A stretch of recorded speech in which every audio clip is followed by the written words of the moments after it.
আমাদের বাইরা কর্তৃক নির্বাচনের তফসিল ঘোষণা হয়েছে। 14ই সেপ্টেম্বর নির্বাচিত হবে।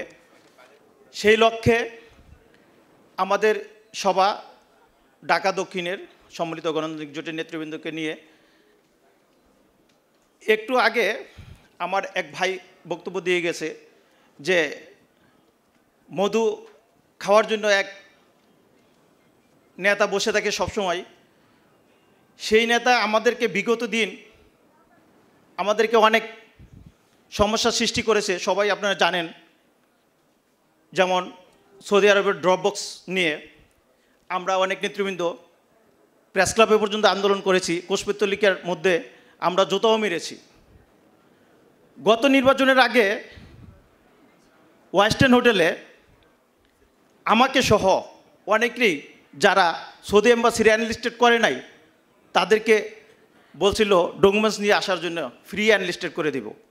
আমি আজকে জানতে চাই কাউকে জনাব নূর আলী সাহ ওয়েস্টার্নে ডেকে নিয়ে যাদের ডকুমেন্টস নিয়েছে কাউকে ফ্রি সৌদি এম্বাসির অ্যানলিস্টেড করেছেন কি না।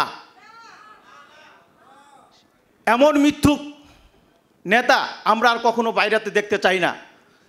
বাইরাতে আমাদের বিভিন্ন সমস্যার সৃষ্টি করেছেন বিগত দিনে আমরা দেখেছি। তাদেরকে আমরা বয়কট করব। আমরা তরুণ নেতৃত্ব নিয়ে আমরা নতুনভাবে বাইরা বিনির্মাণ করতে চাই। আমাদের ব্যবসায়িক আইকন জনাব রুহুল আমিন স্বপন ভাইয়ের নেতৃত্বে ওনাকে বাইরার সভাপতি নির্বাচিত করে আমরা সুন্দর পরিবেশ সৃষ্টি করে আমরা সবাই মিলে মিশে ব্যবসা করতে চাই।